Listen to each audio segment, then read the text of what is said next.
Magandang tanghali po sa inyong lahat. Parang di yata maganda tanghali. Uulitin ko, magandang tanghali po sa inyong lahat.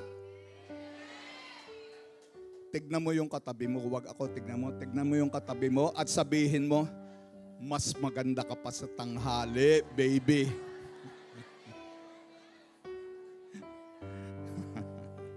Hallelujah. Ako po ay nagagalak at ako po ay inyong tinanggap magsalita dito sa inyo tong hapon na ito, tanghaling to. Amen. Nung Wednesday po, ako yung nando sa church nyo sa Dubai, joint service ng Faith Works. Sa Abu Dhabi. I'm sorry. Amen. Hallelujah. So anyway, ako po ay muli nagagalak na makasama ko kayong lahat. Sana kayo ay masaya din. Amen. Amen. But anyway, let us pray. Lord, Holy Spirit, may the anointing of the Holy Spirit be upon us today. Let your word come to life. In Jesus' mighty name we pray. Amen and amen. Hallelujah. Holy Spirit, come. Holy Spirit.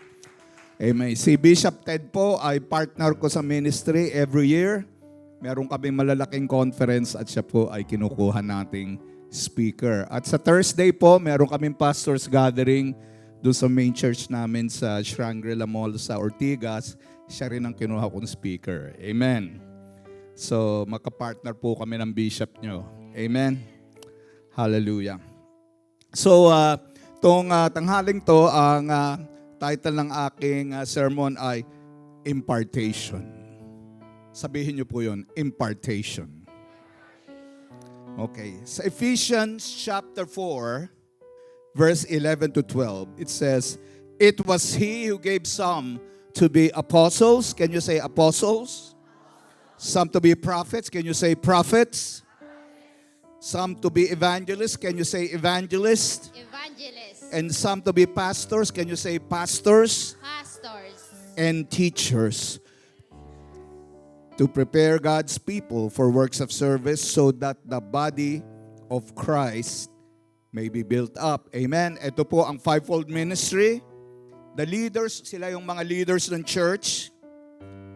The leaders of the church are the ones given by God to impart their gifts upon God's people to prepare, to empower them for their lives and then ministries that would be able to use them for His glory. Amen. God's people. Amen. Sino rito ang God's people? Sino rito ang mga anak ng Diyos? Pakitaas ang kamay. Hallelujah. Kung hindi ka nagtaas ng kamay, baka kung kanino kang anak. Number one, ang impartation, one of the most important impartations that you will receive from the fivefold ministry is the impartation of the power of God. Amen. Sabi po ng Romans 1, verse 11 sa NIV, "I long to see you so that I may impart to you some spiritual gift to make you strong." Amen. Para tayo palakasin. Sa New King James, ang Romans 1 verse 11, "For I long to see you that I may impart to you some spiritual gifts so that you may be established." Amen. Para ang impartation, hindi lang tayo para palakasin sa ating spiritual na buhay at yung anointing ng Holy Spirit ay mag-function sa ating buhay, kundi ma-establish din tayo. Ma-establish tayo sa ating mga calling, ma-establish tayo sa mga pinagagawa ni Lord. Amen? Amen? Yan po ang isang napaka-importanteng impartation na ibinibigay sa atin ng fivefold ministry. The power of the Holy Spirit is essential for the Great Commission. Sabi po ng Acts 1:8, "But you will receive power." Can you say power? Pambihira naman, lagyan naman natin ng power. Walang ka-power yung power. Pakisabihin mo, power! Yun, when the Holy Spirit has come upon you, and you will be my witnesses to be in Jerusalem, in all Judea and Samaria and to the ends of the earth. Witnesses. Amen. Alam nyo, ibig sabihin, ang sharing ng gospel, kailangan yung kapangyarihan ng banal na espiritu nagmamanifest. Amen? Amen? Bakit? Yung gospel kasi, mensahe to ng langit eh. Amen? Kaya ang kapangyarihan ng langit, pag nag-share tayo, ay nagmamanifest. Amen? Ang mga may sakit, gumagaling. Ang mga inaalihian ng demonyo, lumalayas ang demonyo. Amen? Pero, alam nyo, malungkot kasi marami pong mga churches na hindi naniniwala sa kapuspusan ng banal na espiritu. Kaya, ang sharing ng gospel, pagalingan lang ng persuasion. Wala namang masama ron, kaya lang kulang eh. Amen ba? Hindi ba ang kalaban natin matindi, may kapangyarihan eh. Pero mas matindi kapangyarihan ng Diyos. Amen. Greater is He who is in you than he who is in the world. Amen. Paano natin papalayasin yung kapangyarihan ng dyablo kung ang kapangyarihan ng Diyos ay di dumadaloy sa atin? Amen po ba? Kaya napaka-importante ang impartation ng power ng banal na espiritu na i-impart sa atin ng mga men and women of God. The fivefold ministry. Amen? Hallelujah. We are instructed by the Word of God through Paul to know about spiritual gifts. Amen? Sabihin nyo, spiritual gifts. And to desire to operate in the gifts of the Spirit. Amen? Sabi po ng 1 Corinthians 12 verse 1, now concerning spiritual gifts, brethren, I do not want you to be ignorant. Hawakan mo yung balikat ng katabi mo at sabihin mo, huwag kang ignorante.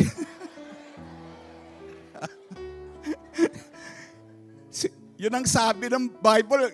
Sinabi ko lang sa Cebuano accent.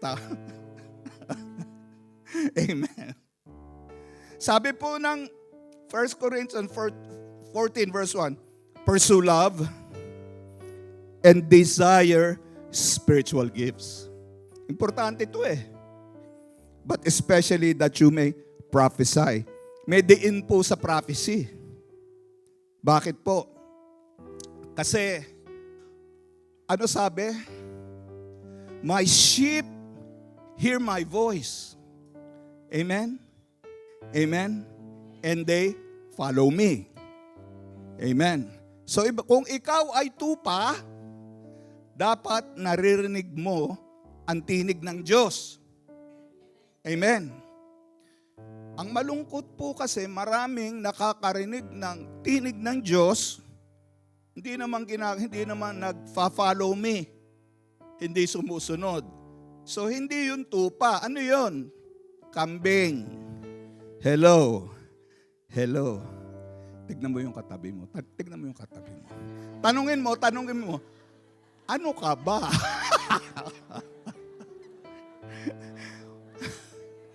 Kahit di mo sagutin, importante malaman mo kung ano ka.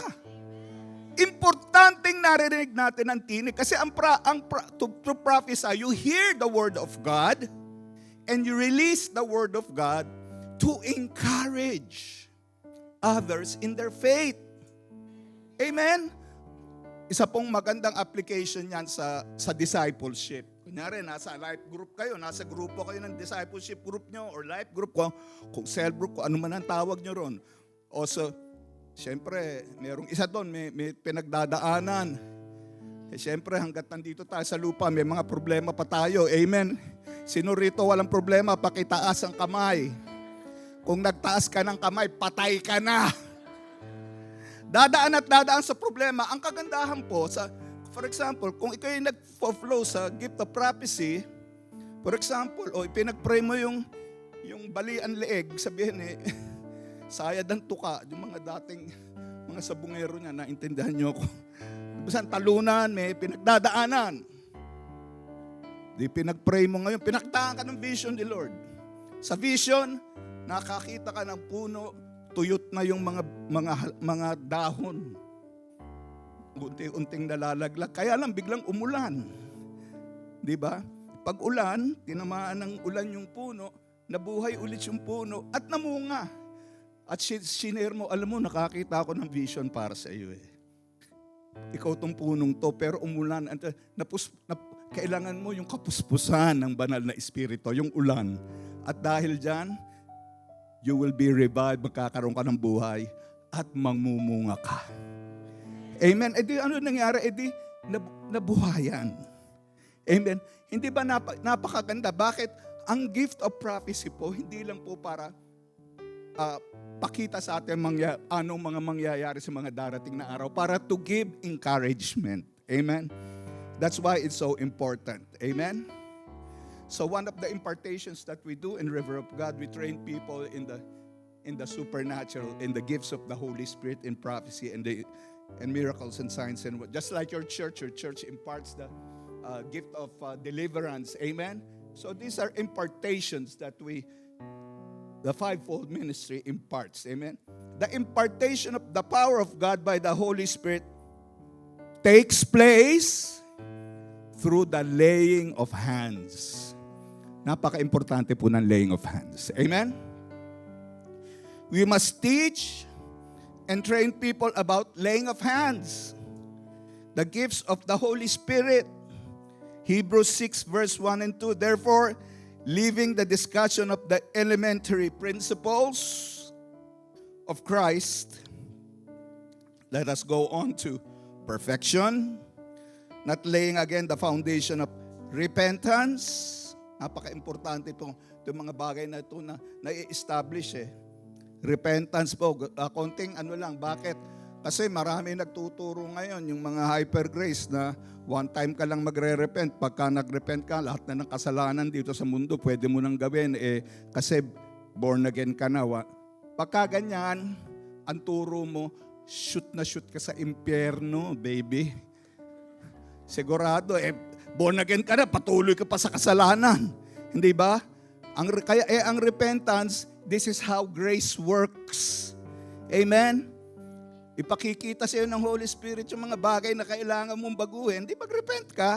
That's how grace works. Kaya napaka-importante ng repentance from dead works and of faith towards God and the doctrines of baptism. Pag-usapan natin mamaya yan.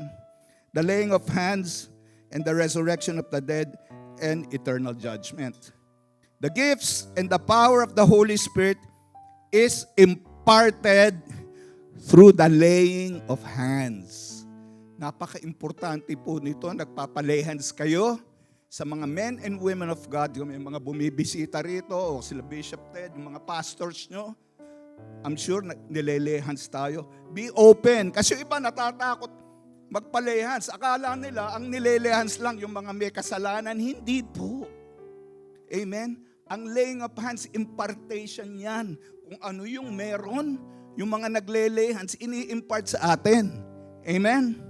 Sabi po ng 2 Timothy chapter 1, 6-7, for this reason, I remind you to fan into flame the gift of God which is in you through the laying of hands. Amen. Makikita natin, pag na-lay hands kayo, yung impartation ng apoy ng banal na espiritu ay nai-impart. For the Spirit gives us, For the Spirit God gave us does not make us timid.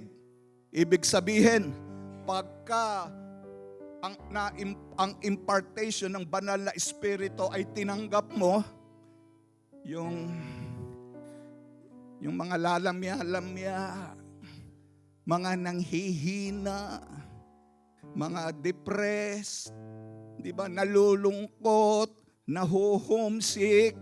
Pag ikaw ay nai-impartan ng Holy Spirit, nabubuhayan ka, na-excite ka sa buhay mo, excited kang mag-share ng gospel, amen, gigil ka pag nakakita ka ng hindi pa naboborn again, gusto mong talunan at i-share ang pag-ibig ng Diyos. Amen, hindi ka nawawala yung hiya mo. Nagiging walang hiya ka para kay Jesus. Pero yung walang hiya sa mabuting bagay, kasi Ang daming Kristiyano, ganyan, nahihiyang mag-share ng gospel. Nung mga nasa mundo, mga grabe, ang sasalba, walang hiya. Nung maging born again, naging tameme. Ayaw na alam mo, shy ako talaga eh. Yung buong pamilya namin, mahihiyain kami. Kami ang pamilya ng mga shy. Huwag nating ikahiya. Amen. O konti na nga mga Kristiyano dito, kaya ako yung pinadala ng Panginoon dito para i-share ang eternal life na galing sa langit. Amen. Si Jesus. Sino gagamitin tayo? Amen. Kaya napaka-importante po ng anointing ng banal na Espiritu. Susunod, but He gives us power. Sabihin niyo ulit yan, power. Siyempre, hindi lang malakas ang loob mo. Alam mo yung kapangyarihan ng Panginoon, dumadaloy pag pinagpe-pray mo. Amen. Ang mga tao, hallelujah. And love and self-discipline. Amen. The laying of hands brings about deliverance. Sabihin niya, deliverance. Healing. Sabihin niyo, healing. Healing. And the baptism of the Holy Spirit. Amen. Ito po, tignan natin itong mga ito. Sabi ng Acts chapter 9, verse 17. And Ananias went his way and entered the house, and laying his hands on him said, sinong nilay hand niya? Si Saul. Bakit? Di ba, na-encounter ni Saul on the road to Damascus si Lord. Ano nangyari? Nabulag siya. Di ba? Anong ginawa ngayon?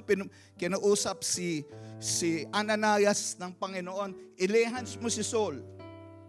Okay? Brother Saul, the Lord Jesus has appeared to you on the road as you came. He has sent me that you may receive your sight and be filled with the Holy Spirit. Immediately, there fell off his eyes something like scales, and he received his sight at once and arose and was baptized. Ano yung baptized? Baptized in the Holy Spirit. Amen. Pag-uusapan natin yan, yung baptism ng Holy Spirit at baptism sa tubig. Amen. Sa Luke 4 verse 40 to 41, si Lord to. When the sun was setting, all those who had any that were sick with various diseases brought them to Him. Kanino? Dinala yung mga may sakit kay Jesus. And He laid hands on them. Kit mo, si Lord mismo, naglay hands on every one of them and healed them. Lahat ng mga may sakit, gumaling. Amen. And demons also came out of them. Ang mga demonyo, lumayas. Amen. Crying out and saying, you are the Christ and the Son of God. Amen. Praise God. Pero pag-usapan natin, ang isang napaka-importanting impartation through the laying of hands is the baptism of the Holy Spirit. Sa Acts chapter 19,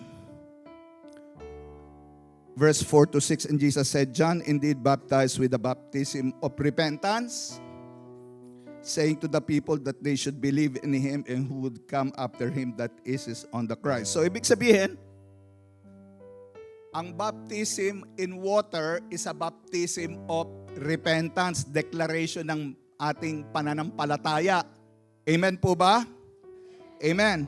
And he laid hands on them, and every one of them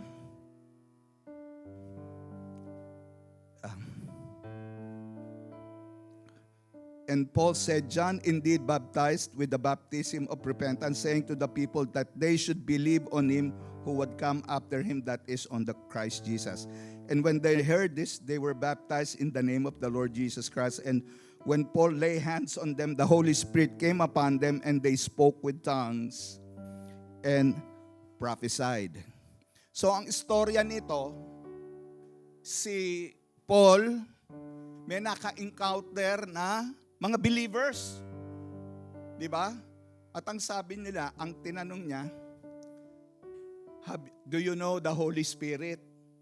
Ang sagot ng mga ang sagot ng mga tao, what is the Holy Spirit? Bakit? Ano ba yung baptism na tinanggap nyo?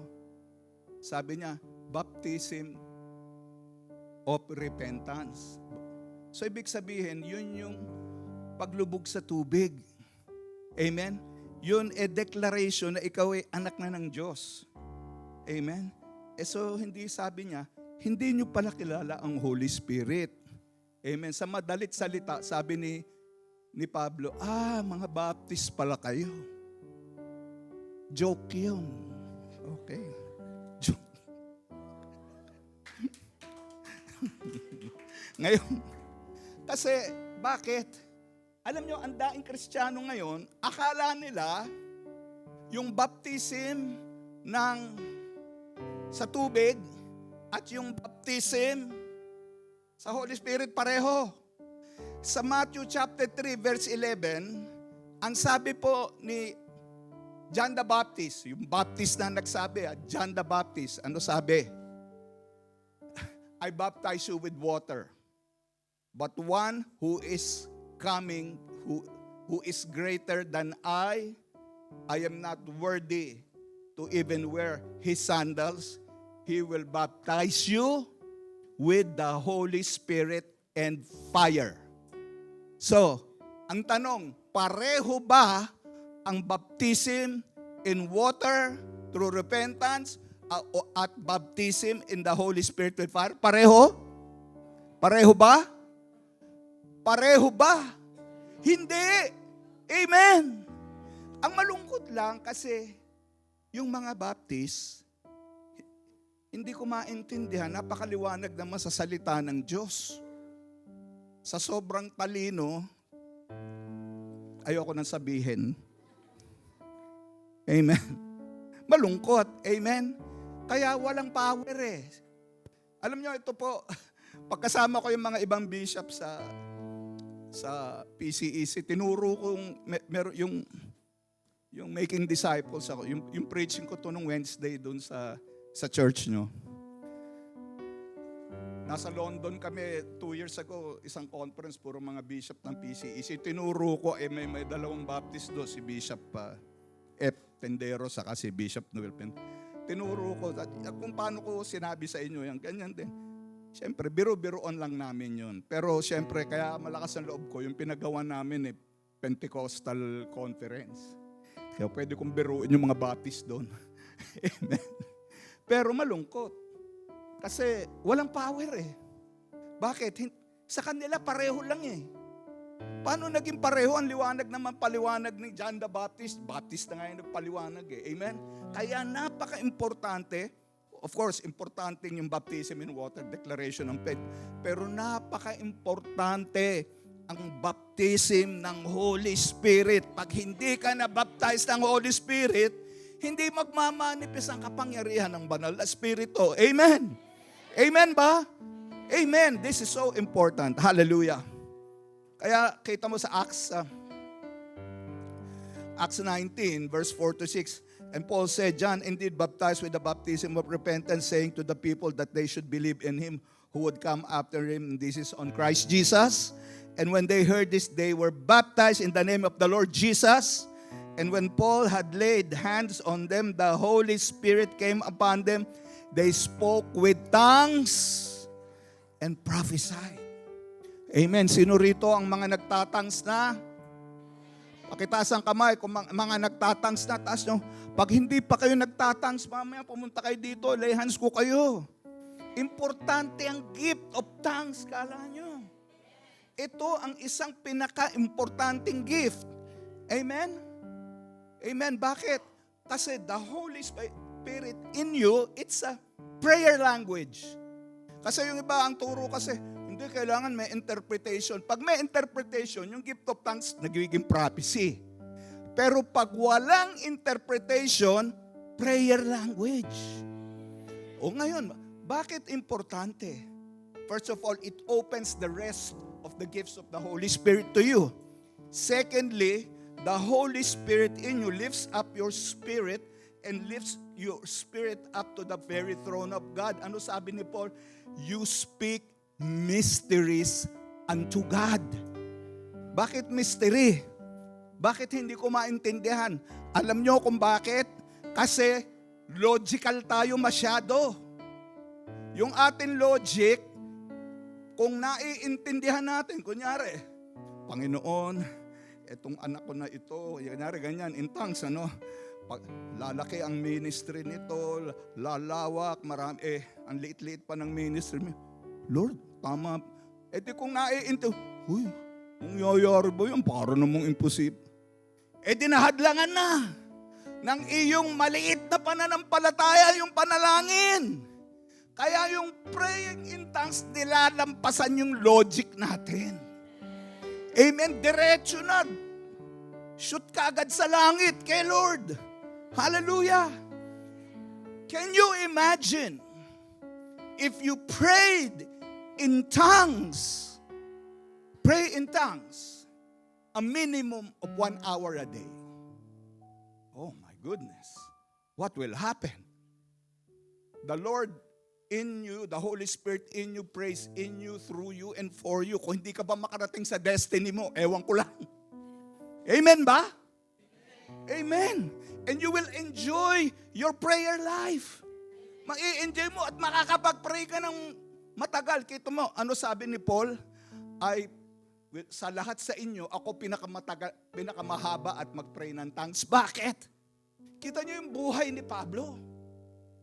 Dating mamamatay ng Kristiyano. Ano nangyari?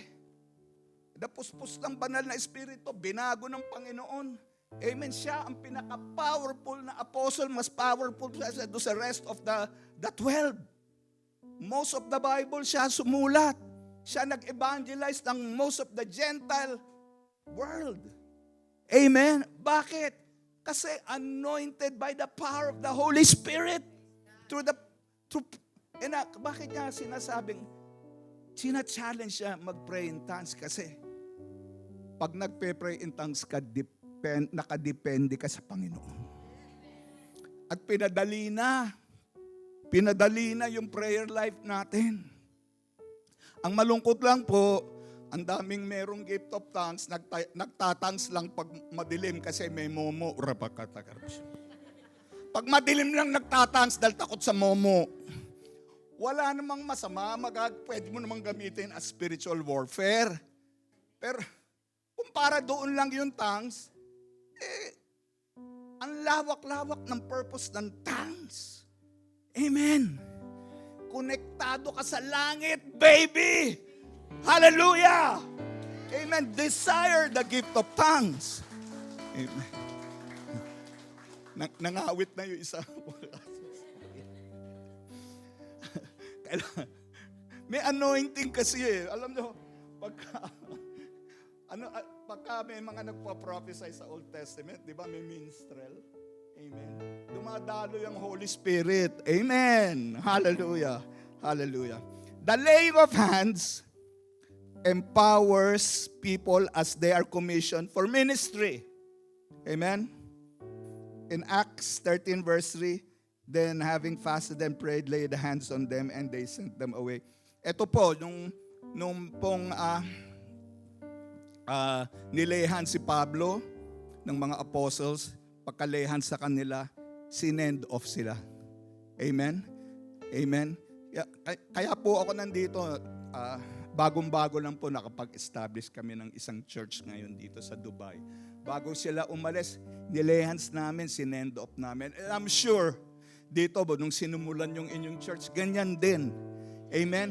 Kasi yung laying of hands, lalo-lalo na pagka yung inyong mga leaders anointed ng Holy Spirit, yung kapangyarihan ng banal na Espiritu ang nagse-send off sa inyo. Amen. The power and the anointing of the Holy Spirit is essential for our sanctification, for the continuous works of salvation in our lives. Oh, napaka-importante. Mahirap pong magbago pag wala ang banal na Espiritu. Amen?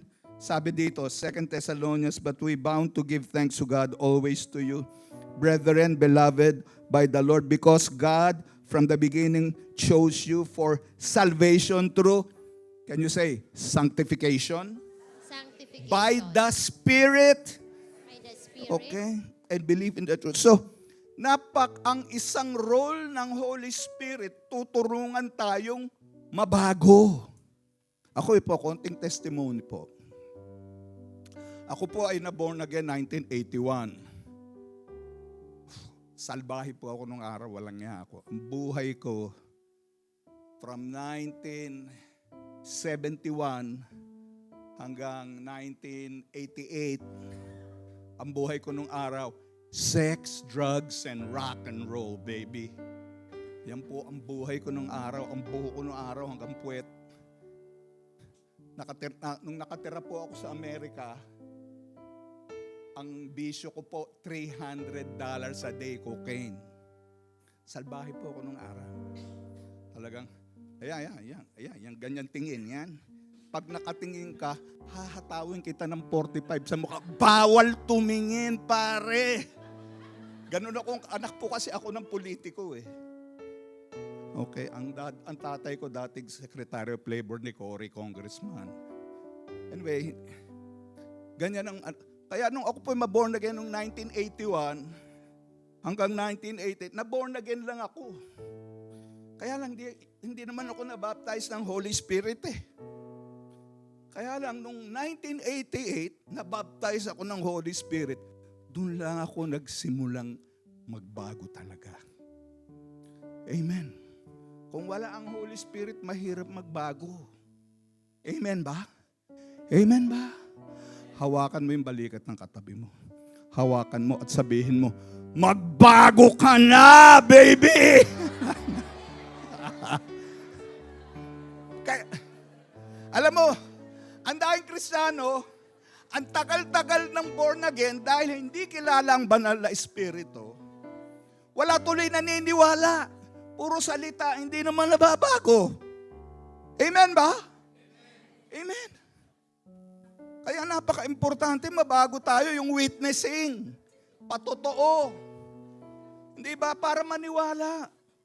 Hallelujah. Ako pag nakita ako talaga ng mga barkada ko nung araw, ano nangyari sa'yo?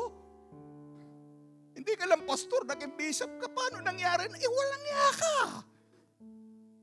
Sabi, meron nga Diyos. Buhay nga ang Diyos. Amen. Amen. Hallelujah.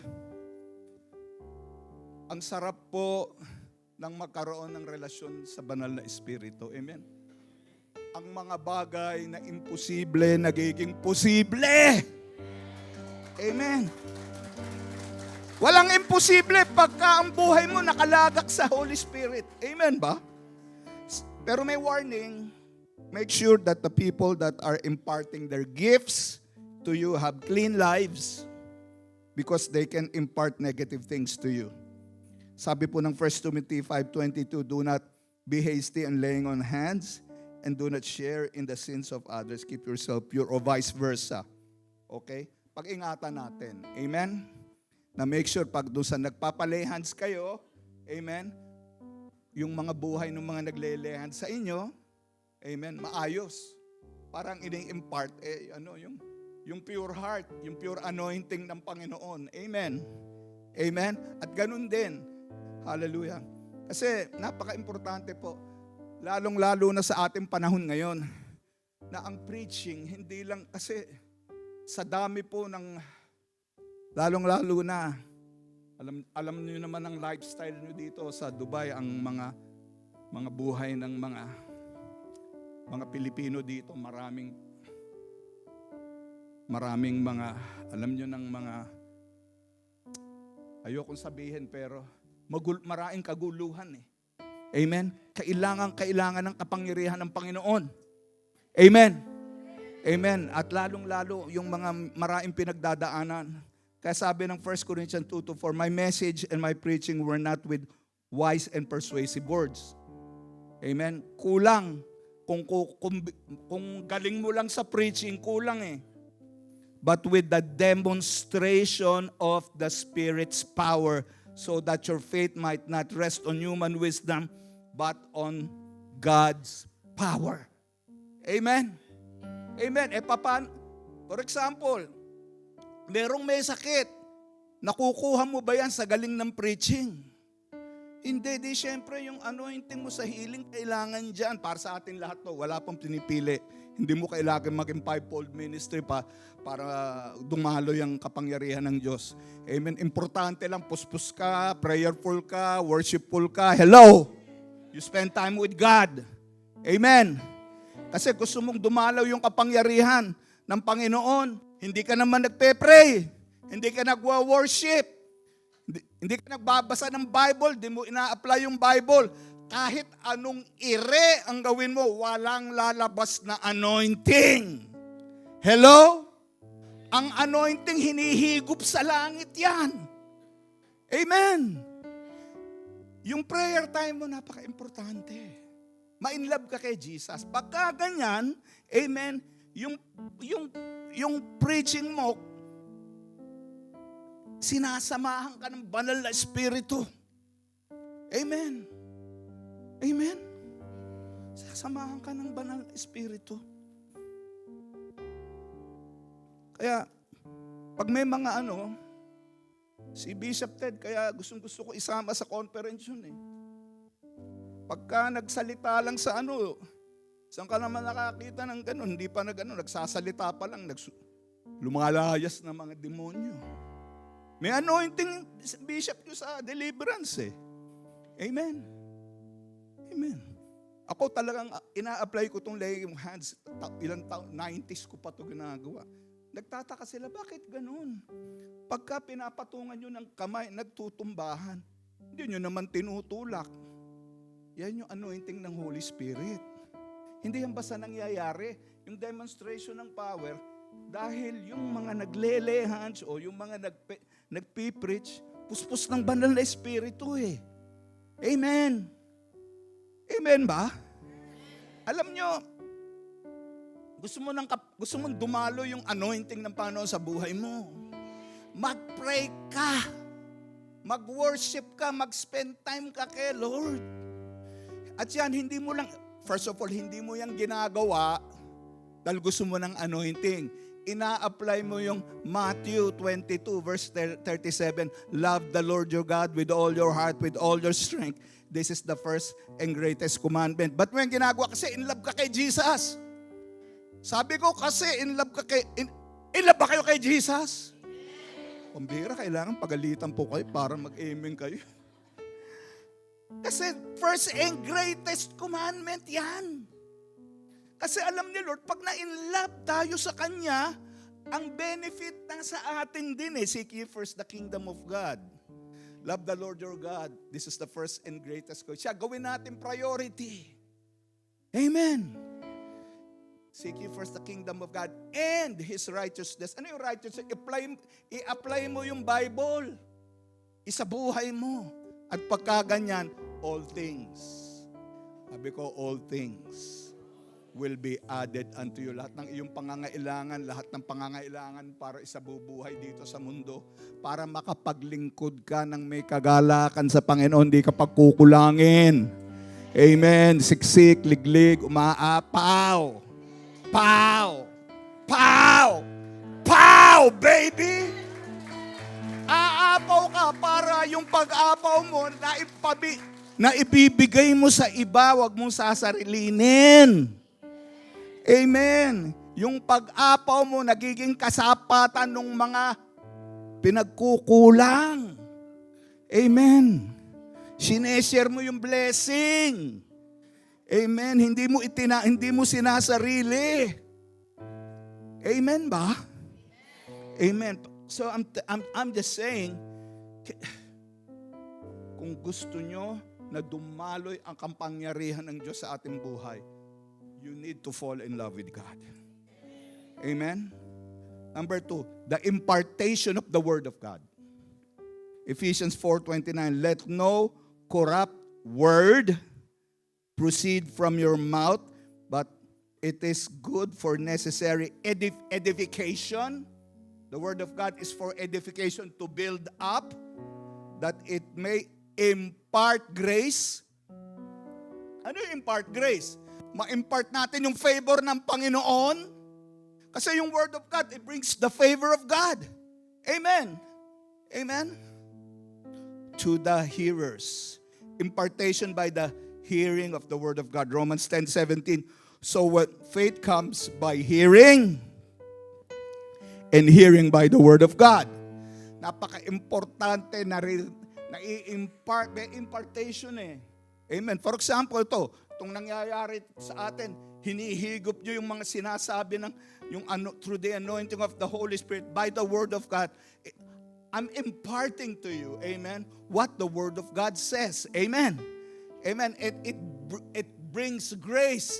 It brings favor in your life. Why? Because when you apply the Word of God, seek ye first the kingdom of God and His righteousness. That's the application of the Word. All things will be added unto you. Amen. Impartation by teaching. Can you say teaching? Rebuking, correcting, and training. Yung iba gusto ang rebuking and training. Ay teaching and training, pero ayaw ng rebuking at ayaw ng correcting. Pagka ayaw mo ng rebuke at correcting, hindi ka teachable. Ibig sabihin, mayabang ka. Hello? Ayaw mo magpaayos ng buhay. Ang Word of God, ano sabi? 2 Timothy 3:16-17, all scriptures is God-breathed, hininga ng Diyos. It is useful for teaching, rebuking, and correcting, and training in righteousness. Bakit?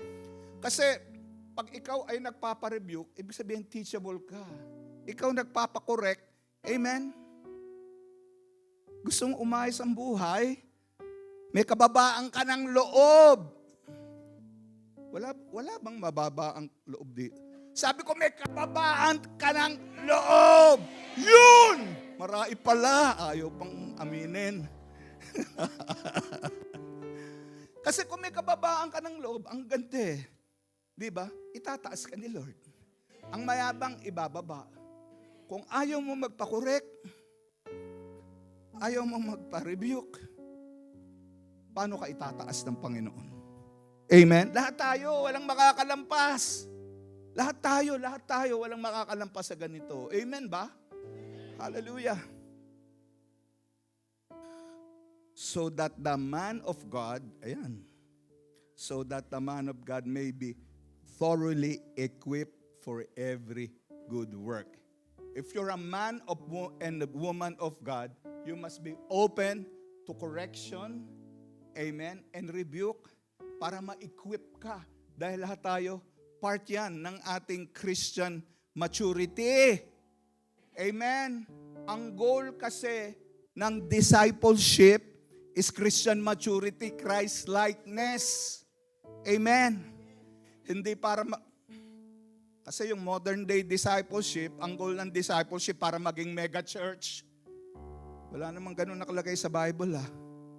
Hello? Ano nakalagay? Ang nakalagay, para tayo mag-mature. Amen. Kasi lahat tayo, nagsisimula tayong immature, baby tayong lahat eh. Nagpapadisciple ka sa Word of God for correction. Amen. For training. Amen. Lahat. To be mature, to be Christ-like. Para makamukha natin si Lord. Amen ba? Amen. Tignan mo yung katabi mo. Tignan mo. Tanungin mo, sino ba kamukha mo? Huwag kang sumagot. Alam mo na yun. Amen. Alam nyo naman yun. At alam natin. Lahat naman tayo binabago ni Lord eh. Amen. Lahat tayo binabago ni Lord. Paka-importante nito. 1 Timothy 4:16, watch your life. Ibig sabihin, watch your life. Tignan mo kung paano ang buhay mo. And doctrine. Closely, napaka-importante ng sound doctrine. Lalong-lalo sa mga panahon natin ngayon. Ang daing mga false doctrines, false prophets. Amen. False teachers. Bakit? Pabalik na si Lord eh. Amen. Kaya napaka-importante ng sound doctrine. Amen. persevere in them because if you do, you will save both yourself and your hearers. Pag tama ang application mo ng Word of God, siyempre mai-encourage mo yung mga spiritual family na part ng inyong ministry to live righteous lives in accordance to the Word of God. Amen? It's so important. Kaya impartation by the Word of God is very important. The impartation by the Word of God brings about change. Hebrews 4 verse 12, for the Word of God is living and active, sharper than any double-edged sword. It penetrates even to the dividing soul and spirit, joints and marrow. Kasi ang Word of God parang ano yan eh. Parang matalas na espada. Nagpe-penetrate sa kabula-bulaluhan. Marrow eh. Bone marrow. Diba? Pag kumakain ka ng bulalo, diba tinutusok mong ganun yung bone marrow para lumabas, parang ganun yun. Nagpe-penetrate. Ine-expose. Diba? It judges the thoughts and attitudes of the heart. Amen. Pakikita sa atin yung mga bagay na kailangan mabago. Amen. Kasi pagka ganyan, sabi ng Joshua chapter 1 verse 8, do not let the book of the law depart from your mouth. Meditate on them. Meditate on it day and night, that you may be careful to do everything written in it, that you may be prosperous. Ayaw nyo. Sige, that you will be prosperous and successful. Amen. Ang ganda ng application kasi ng Word of God. It brings prosperity and success in every aspect of our lives. Amen? Sino nagsabi niyan? Si Lord. Amen? Napaka-importante. So, the importation of the Word of God is very important. Proper doctrine. Amen? This is my last point. This is very important. Number 3, impartation of life. Life to life impartation. Amen? Can you say this? Life to life impartation. Amen? Sabi po ng 1 Corinthians 4:14 to 17, I do not write you these things to shame you, but as my beloved children, I warn you, for you do not have 10,000 instructors in Christ, yet you not have many fathers. For in Christ Jesus, I have become, sa NIV, I have become your spiritual father. Amen? So, it's so important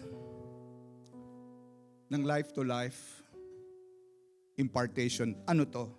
Ito yung talagang essence ng discipleship. Para kang tatay. For example, si Bishop Ted, tatay nyo. Ay, hindi nyo tatay si Bishop Ted?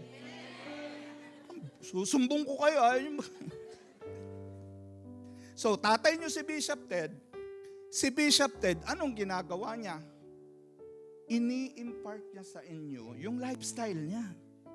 Kasi ganito yan, yung, tignan nyo. Sabi rito, therefore I urge you to imitate me. For this reason I have sent you Timothy, so that you, who is my beloved and faithful son in the Lord, who will remind you of my ways as I teach you everywhere in every church. So, for example, si Pablo, na-impart niya yung lifestyle niya kay Timothy. So, yung lifestyle yung na-impart kay Timothy, nirelease niya ngayon si Timothy sa ministry. For example, dito sa Dubai, yung aking spiritual son, si Pastor Mike Fernandez, in-impart ko for so many years yung lifestyle ko, businessman sila. Ngayon, nagtayo na sila ng church dito. Pero ang ina-apply niya, yung lifestyle na itinuro ko sa kanya. O ganito, pag-usapan, this is very important. Kasi, as a spiritual father, ibig sabihin, you're more of the mature one. You're imparting to your spiritual sons, amen, yung lifestyle. Anong lifestyle? So, napaka-importante kasi ang kinukuhang lifestyle natin, yung lifestyle ni Lord sa kanong mga apostle. Amen? Ano ba yung lifestyle ni Lord? Prayerful si Lord. Worshipful si Lord. Nagme-meditate ng Word of God every day at ina-apply. Amen. So, ako po, ganyan. Dahil ganyan ang nakita kong ginagawa ni Lord, yan yung ina-apply ko sa buhay ko. So, lahat ng itinuturo ko sa church, sa spiritual sons and daughters namin, kung ano yung lifestyle na nakikita ko kay Jesus. Amen. Amen. So, kaya yung sabi niya rito, ano sabi niya? Sabi niya, 1 Thessalonians 2:8, so affectionately longing for you, we are all pleased to impart to you not only the gospel of God, but also our own lives. Ini-impart mo yung lifestyle mo. Amen? Sabi ng 1 Corinthians 11:1 sa New King James, sabi ni Pablo, imitate me, just I also imitate Christ.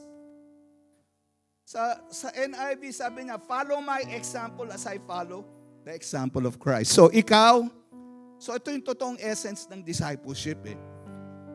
Kunyari, ito, sige. Sinasabi mo sa mga dinidisciple mo, gayahin nyo yung lifestyle ko. Amen? Gayahin natin. Gayahin mo yung lifestyle ko. Ito yung prayerful ako, worshipful ako, nagbabasa ako ng Bible, na-apply ko Bible. Halika, gayahin nyo yung lifestyle ko. Sama-sama tayo, gayahin natin si Jesus. Hello? Hindi tumitigil sa'yo. We point them all to Jesus. Kasi pag tumigil sa iyo, ang pangalan mo, Kibuloy. Kulto ka. Hello? Hello? Hindi dapat tumitigil sa atin. Pinakokopya mo yung lifestyle na nakikita mo kay Jesus. Sama-sama, halika tayo. Gayahin natin si Jesus. Amen. Yung life-to-life impartation is very important. Kasi kung hindi mo ini-impart ang lifestyle, baka kung saan nila, baka gayahin lang nila yung mga nasa YouTube. Dapat isinabubuhay mo. Dinidisciple mo sila. Pinakikita mo sa kanila kung ano yung lifestyle ni Jesus. Kaya napaka-importante. Delikado po ang discipleship eh. Amen? Kunyari, ikaw, babae ka. Nagdi-disciple ka, hindi ka napapabago. Marites ka pa rin. Lahat ng disciple mo magiging marites. Ang itatayo mong church, Marites Christian Fellowship. Hindi, chismosa ka pa rin hanggang ngayon eh. Hindi ka nagpapabago eh. Hello? Ang anointing ng Holy Spirit tutulungan tayong mabago. Kaya napaka-importante prayerful tayo eh. Worshipful at nagpapadisciple ka sa proper spiritual leaders. Amen. Kaya mga spiritual leaders yun nandito para ma-impart sa inyo yung mga lifestyle nila. Importante yan. Amen. Kaya to be a spiritual leader, maselan eh. Amen. Gagayahin tayo. Amen. Gagayahin ka. Kaya make sure nagpapaayos tayo ng buhay. Amen ba? But again, I'm telling you, the most important thing that you will ever do after being born again is to love the Lord your God with all your heart, with all your strength, with all your soul. This is the first and the greatest commandment. Yan ang inutos ni Lord. Why? He is the bridegroom. We are the bride. Amen? Bakit yun ang ginamit? Na example para maintindihan natin. Amen? Sino rito mga may asawa? Nandito ba yung asawa nyo? Nakatabi nyo? Sino rito ang katabi mo yung asawa mo? Ayan, kung katabi mo, sabi mo, I love you, baby.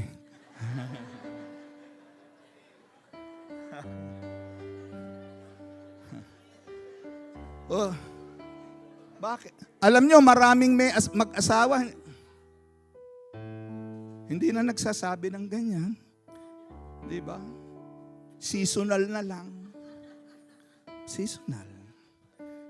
Alam nyo, ito, for example, Sunday. Kasi kailangan ihambing natin sa relationship natin kay Lord. Sunday. Naku, sarap mag-worship. Sunday, Lord, mahal na mahal kita. Sunday, sarap ng praise and worship sa church. Talaga, hallelujah, iyakin, tulo, lahat, tulo, uhog, tulo, lahat, tulo, lahat, tulo eh. Sarap magsayaw, sarap umiyak sa harapan mo. Bakit? Kasi Sunday, Lord. Mahal, pag Sunday, ang sarap mag-worship. Pag Sunday, paano na pag Lunes? Yan. O ngayon, gawin mo kaya sa asawa mo yan. Subukan yung gawin sa asawa mo yan. Baby, Sunday na. Alam mo, darling, pag Sunday, gigil ko si man. Gustong gusto kitang iapusin kasi Sunday na, baby.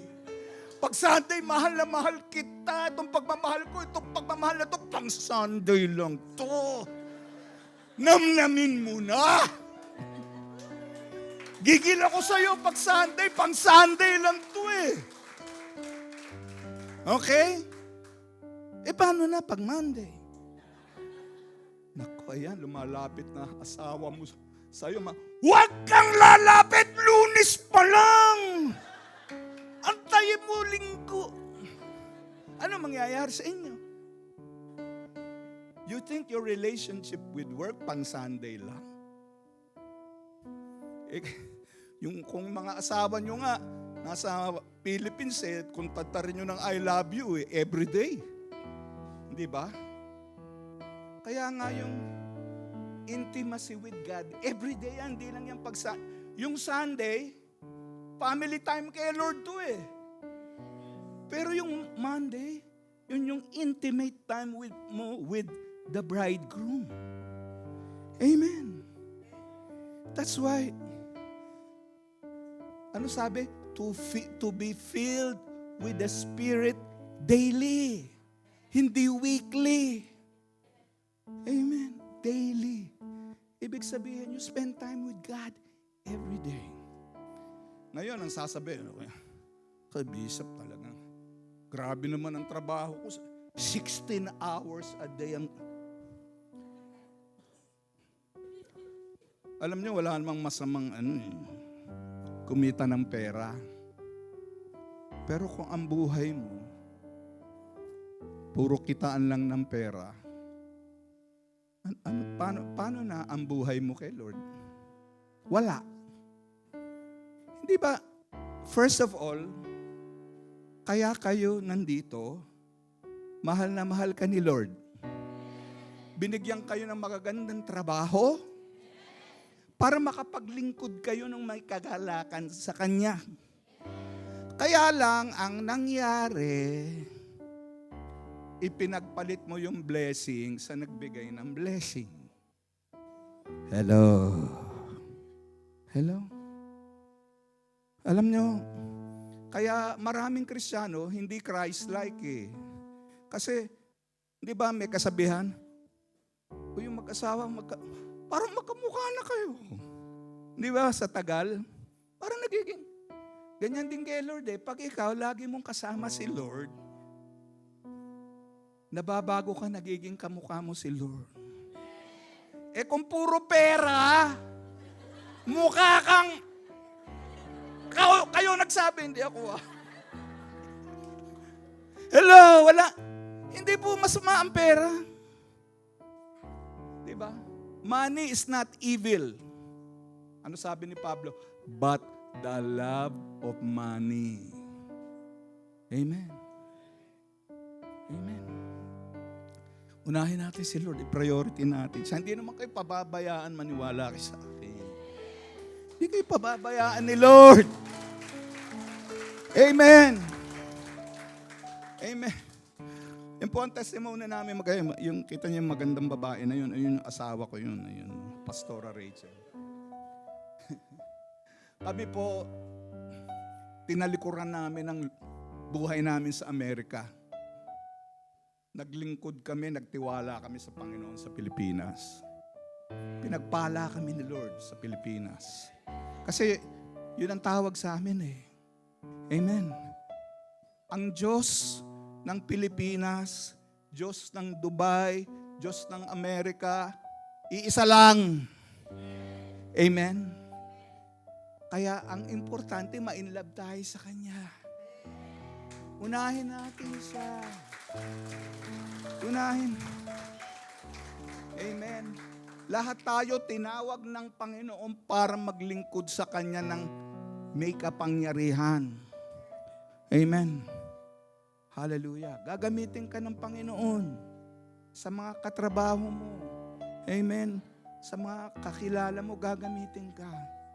Maraming problema dito sa Dubai, pero pagka ikaw nagpe-pray pa lang, yung anointing ng Holy Spirit dumadaloy na, yung mga pinagdadaanan nila, nagkakaroon sila ng comfort. Sinong ginagamit? Ikaw. Amen. Wag nyo na, sa dami natin, yung mga kasi inaasahan natin mga pastor. Sa dami nyo, pag mga pastor, mamamatay sila kaagad. Kaya ang anointing hindi lang para sa mga pastor, para sa ating lahat. Paano dadalo? Hindi ka nagpe-pray, hindi ka nagwo-worship. Di ba? Gagamitin ka ni Lord. I-adjust mo sa schedule mo. Amen. I-adjust mo. Yung sinasabi ko, kung ikaw may gift of tongues, try to pray in tongues 1 hour a day. Amen. Tapos noon, itaas mo na lahat ng mga panalangin mo sa Panginoon. I'm telling you, the power of God will flow in your life. At makukontento ka. Parang walang nakukontento talaga. Makukontento ka. Kasi yung kapuspusan ng banal na espiritu, dudulutan ka ng satisfaction that's only, there is a place here in your heart. It's only for God. Ang problema, pinapalitan natin ng mga things, ng ginto doon sa souk. Mga suki ng souk. Pinapalitan natin ng things. Amen. Tagal-tagal nyo manood ng Netflix, ilang oras pa. Kay Lord, 5 minutes lang na naiinip ka na. Hello? Wala namang yung mga bagay na hindi, basta panoorin mo lang yung mga malilinis. Ano? Hindi naman masama yung mga bagay na yan, pero make sure, spend time with the Lord. You will be sad. Ang sarap pag ikaw puspos, madali kang makukontento. Amen. Amen. Yung iba hindi makontento, pinagpapalit ng shawarma. Well, Pastor Mark, pinakain ako ng camel nung isang gabi, masarap pala. Bigla kayong tumahimik. Well, masarap pala. Mahilig ako mag-experiment sa pagkain. But anyway. Hallelujah. You will be content and be satisfied. Amen. Madali ka makukontento saka yung mga blessing ang hahabulin mo si Lord eh. Wala namang masama, wag mong habulin ng blessing. Ang blessing hahabulin ka. Amen. Benefit yan eh, benefit ng kingdom. Ang problema ng iba ang tinuturo, puro benefit, ang king hindi. Amen. Habulin mo si Lord. Habulin mo. Ang sarap mabuhay. Pagkapuspos ka ng banal na espiritu. Iba-iba ang buhay. Hindi ko nga maintindihan yung mga Baptist. Paano sila nakakapaglingkod nang wala ang Holy Spirit? Ako naintindihan ko, hindi naman nila kilala Holy Spirit talaga eh. Pero tayo, Pentecostal tayo. Hello? Pero maraming Pentecostal na wala na yung Pentecost. Charismatic. Pero nawala ang karisma. Bakit? Pinagpalit natin kasi sa mga things. Amen. Pagka pinagpalit mo ang relationship mo kay Lord sa things, idol worshiper ka. Bakit? Yung mga things na ipinalit mo, yun na yung naging idol mo. Amen. Si Lord dapat ang number one. Amen ba? Worship team. Worship team. Holy Spirit.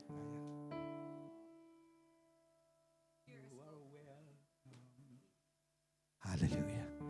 Hallelujah. Thank you, Lord.